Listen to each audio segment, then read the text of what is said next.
Straight of Hormuz Persian आखातातला समुद्री मार्ग ज्यानं इराण अमेरिका युद्धाची दिशा ठरवली आहे. हा असा मार्ग आहे जिथून जगाच्या तब्बल 20% तेलाची वाहतूक होते. अमेरिकेनं हल्ला केल्यानंतर इराणनं या मार्गावर कंट्रोल मिळवला, ज्यामुळे अमेरिकेचे हात बांधले गेले. होर्मुझचा मार्ग बंद झाल्यामुळं अमेरिकेवर युद्ध थांबवण्यासाठी दबाव निर्माण झाला. अखेर 8 एप्रिलला युद्धविराम झाला, पण त्यानंतर सुद्धा होर्मुझचा मार्ग खुला झाला नाही. इराण अमेरिकेतली चर्चा फिसकटल्यामुळं इराणनं होर्मुझचा मार्ग खुला करण्यास नकार दिला होता.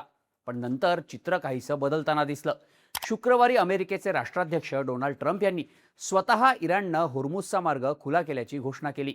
इराणनंही याला दुजोरा देत कमर्शियल जहाजं या मार्गावरून जाऊ शकतील असं म्हटलं. यामुळे बाजारातही मोठा उत्साह पाहायला मिळाला. यानंतर आता सगळं काही पहिल्याप्रमाणे सुरळीत होईल असं वाटत होतं. पण त्यानंतर असं काहीतरी घडलं ज्यामुळे आता हा मार्ग पुन्हा बंद होण्याची भीती निर्माण झाली आहे. अमेरिकेनं इराणवर पुन्हा हल्ल्याची आणि इराणनं होर्मुझचा मार्ग पुन्हा बंद करण्याची धमकी दिली आहे. नक्की घडतंय काय? अमेरिका आणि इराण होर्मुझचा मार्ग खुला करण्यासाठी कसे तयार झाले होते, पण त्यानंतर मार्ग पुन्हा बंद होण्याची भीती का निर्माण झाली आहे आणि या सगळ्याचा परिणाम काय होऊ शकतो, सगळा विषय समजून घेऊयात या व्हिडिओमधून. नमस्कार, मी शार्दूल आणि तुम्ही बघताय बोल व्हिडिओ. सुरुवातीला स्ट्रेट ऑफ होर्मुझ खुला झाल्याची बातमी काय आहे ते बघूयात. झालं असं की शुक्रवारी इस्रायल आणि लेबनॉन यांच्या 10 दिवसांच्या सीज फायरची घोषणा झाली. खरं तर अमेरिका आणि इराण यांच्यात संघर्ष थांबल्यानंतरही इस्रायल आणि लेबनॉनमध्ये संघर्ष सुरूच होता.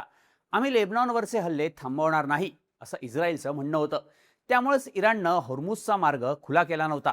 मात्र अमेरिकेकडून दबाव वाढल्यानंतर शेवटी इस्रायल सीज फायरसाठी तयार झाला. इस्रायल आणि लेबनॉनमध्ये सीज फायरची घोषणा झाली, ज्यानंतर इराणनंही होर्मुझचा मार्ग खुला केल्याचं जाहीर केलं. इराणचे परराष्ट्र मंत्री अब्बास अरागची यांनी सोशल मीडियावर पोस्ट टाकून सर्व कमर्शियल जहाजांना होर्मुझच्या मार्गावरून जाण्याची परवानगी असेल असं जाहीर केलं. अरागची यांनी स्पष्ट केलं की या जहाजांना होर्मुझच्या मार्गातून जाताना कोणताही धोका निर्माण होऊ नये, यासाठी ही जहाजं इराणनं आधीच निश्चित केलेल्या सुरक्षित मार्गावरून प्रवास करतील. या जहाजांच्या सुरक्षित प्रवासाची काळजी इराणकडून घेतली जाईल असंही अरागची यांनी स्पष्ट केलं होतं. मुळात झालंय असं की इराणनं युद्ध सुरू झाल्यानंतर स्ट्रेट ऑफ होर्मुझमध्ये अनेक समुद्री माइन्स पेरून ठेवल्या होत्या. आता त्या माइन्स हळूहळू बाहेर काढण्याचं काम सुरू आहे, पण अजूनही सर्व माइन्स बाहेर निघालेल्या नाहीत. जर जहाजं या माइन्सच्या जवळून गेली तर त्यांचा स्फोट होऊ शकतो. त्यामुळं इराणनं या जहाजांना त्यानं ठरवलेल्या सुरक्षित मार्गावरूनच प्रवास करायला सांगितलाय. आता इराणनं अशा प्रकारे होर्मुझचा मार्ग खुला झाल्याची घोषणा केल्यानंतर अमेरिकेचे राष्ट्राध्यक्ष डोनाल्ड ट्रम्प यांनी सोशल मीडियावर पोस्ट टाकून इराणचे आभार मानले. ट्रम्प म्हणाले, इराणनं नुकतंच स्ट्रेट ऑफ होर्मुझ पूर्णपणे खुला असून वाहतुकीसाठी सज्ज असल्याची घोषणा केली आहे. इराणचे धन्यवाद. आता ट्रम्प यांच्या या पोस्टनंतर सगळं पूर्वीप्रमाणे सुरळीत होईल असं वाटत होतं.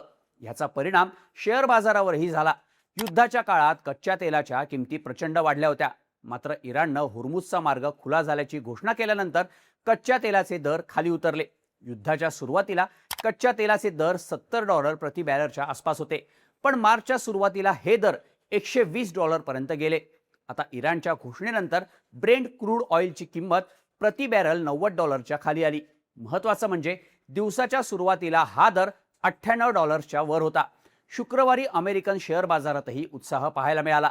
इराणच्या घोषणेनंतर बाजारानं पुन्हा एकदा विक्रमी उच्चांक गाठला.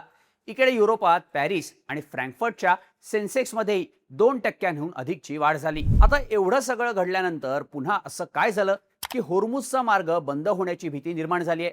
अमेरिकेनं इराणवर पुन्हा हल्ल्याची आणि इराणनं होर्मुझचा मार्ग पुन्हा बंद करण्याची धमकी का दिली? तर झालं असं की डोनाल्ड ट्रम्प यांनी सोशल मीडियावर पोस्ट टाकून इराणचे आभार मानले. मात्र याचा काही वेळानंतर त्यांनी पुन्हा एक पोस्ट केली, ज्यात म्हटलं, स्ट्रेट ऑफ होर्मुझवरची अमेरिकेची नाकेबंदी सुरूच राहील. ट्रम्प यांनी लिहिलं की स्ट्रेट ऑफ होर्मुझ व्यापार आणि वाहतुकीसाठी पूर्णपणे खुला आहे, पण आमच्या नौदलाची नाकेबंदी तेवढ्याच ताकदीनं सुरू राहील. अमेरिकेची ही नाकेबंदी फक्त इराणलाच लागू असेल. ही नाकेबंदी तोपर्यंत सुरू राहील जोपर्यंत इराणसोबतचा आमचा करार 100% पूर्ण होत नाही. झालंय असं की इराण आणि अमेरिकेत सीज फायर झाल्यानंतरही इराणनं लेबनॉनच्या मुद्द्यावरून होर्मुझचा मार्ग खुला करायला नकार दिला होता. इराणच्या IRGCनं अमेरिकन जहाजांचा मार्ग अडवून धरला होता.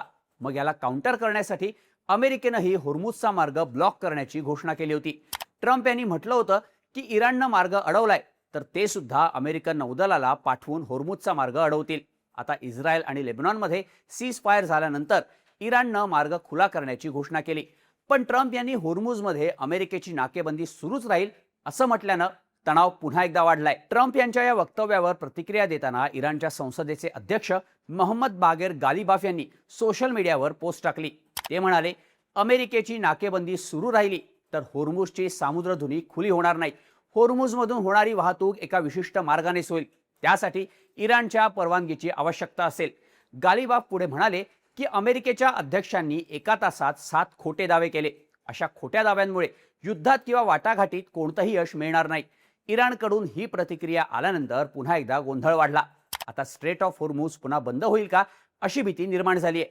पण गालिबाफ यांच्या म्हणण्याप्रमाणे ट्रम्प यांनी एका तासात कोणते 7 दावे केले होते? ट्रम्प यांचा पहिला दावा होता की इराणनं स्ट्रेट ऑफ होर्मुझ खुला करायला आणि तो मार्ग पुन्हा कधीही बंद न करायला होकार दिलाय.